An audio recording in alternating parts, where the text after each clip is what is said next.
I'm Lucas Michailidis. I have taught for a long time and I often encounter students who refer to themselves as hobbyists. Invariably, they'll also refer to me, their teacher, as a professional. Now, I have to admit that I've always found these labels troublesome and limiting. In this video, I'll take a look at why such categorization can be harmful to musicians and what other healthier alternatives may be available for us. The term professional refers to someone who generates an income from their work. A hobbyist is a person who attends to something in their pastime. Music done as a hobby is typically pursued for enjoyment rather than any financial gain. Where these titles become unstuck is when we assign a dollar value to musicians and their skills. Sadly, the music industry abounds with tales of extraordinary, highly skilled musicians and artists who, across their careers, have been impoverished or have struggled to eke out the barest of livings. By our definition, these musicians, who are not earning their keep, cannot under these terms be referred to as professionals, just hobbyists. Well, that seems kind of depressing to me. The fact that a musician could devote their entire life to excellence and still be regarded as a hobbyist because of their limited earning potential. Conversely, there also exist numerous examples of the other, where musicians with little to no skill have had the good fortune of earning themselves a packet through music. Does this make them more worthy of the professional title? You can see that we need not flesh this point out too deeply to discover some of the inherent problems and contradictions. As a musician and teacher, I've managed to earn my keep, however modest, with the guitar in my hands. I confess, though, that being referred to as a professional summons in me a significant dose of the imposter syndrome. What vividly comes to mind are all of the things that are still in need of attention. Improve my chops, further develop my oral skills, get myself a better tone, a decent rig, and so on. How could I seriously regard myself as a professional with such deficits? This title sits uncomfortably with me as there exists an implication that professionals must somehow be finished or complete in their development. From my experience, the people who are hit the hardest by these labels tend to be those that identify as hobbyists. With them, one senses some resignation and loss of agency. Consistently, they adopt a fixed view, believing they aren't endowed with any musical talent or don't have what it takes. Some of you watching may even relate to this. And there are additional flow-on effects. The so-called hobbyist will practice less frequently, hesitate to commit fully, which of course perpetuates this cycle. And perhaps most painfully, they may experience a disconnect between how deeply they care about music and this self-imposed limiting label. So then, how to best avoid such a trap? Could we identify with an alternative? Well, I think yes. The word dedication. Let's take a moment to reflect on this. Referring to myself as a dedicated musician feels fundamentally different.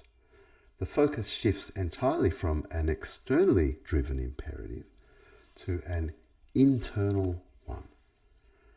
This word sweeps away the common misconception that good musicianship is either something you have or don't have, an innate talent that you're born with or not.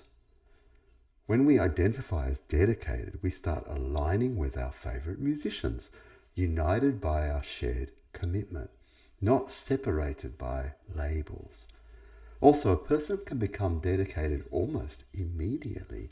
We need not accumulate years of practice under our belt. And that imposter syndrome? Well, as long as I'm taking care of business, playing, practicing, learning, that falls away and becomes irrelevant. personally, I am way more at ease and comfortable with this label. Interestingly, I also find that the word dedication helps us to reclaim the present and do away with projections forward and back, desired outcomes or painful regrets. The present, of course, is the only place in which we can make meaningful change. When we shift our focus and start identifying as a dedicated musician, we regain our power and agency and can from there take our unique musical journey into our own hands. This is very powerful stuff. Unlike fixed, static labels such as professional or hobbyist, dedication requires a call to action where one proves their dedication daily through choices and behaviors that affirm this identity. They set aside the precious commodity of time to practice. In doing so, they announce to themselves and those around them that music has value and meaning. They commit to practice regularly, regardless of whether it's challenging or inconvenient. They actively pursue growth and development of their skills. They draw motivation from within rather than depending on external rewards or validation. They devote resources to quality instruments and education, demonstrating their commitment to musical growth. They push through the inevitable plateaus, challenges and frustration.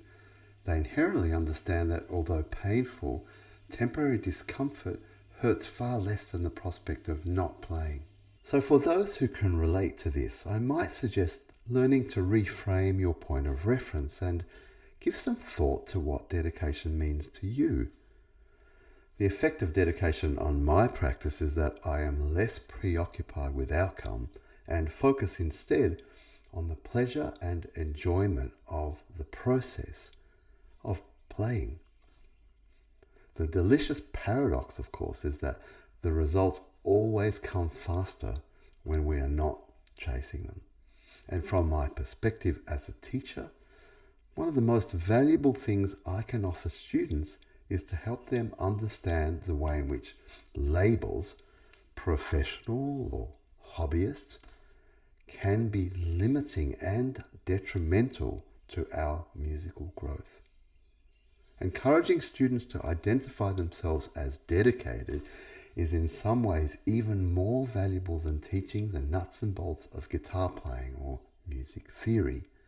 It is a bigger picture concept, profound and all-encompassing, and has the potential to genuinely affect how musicians think of themselves and their practice.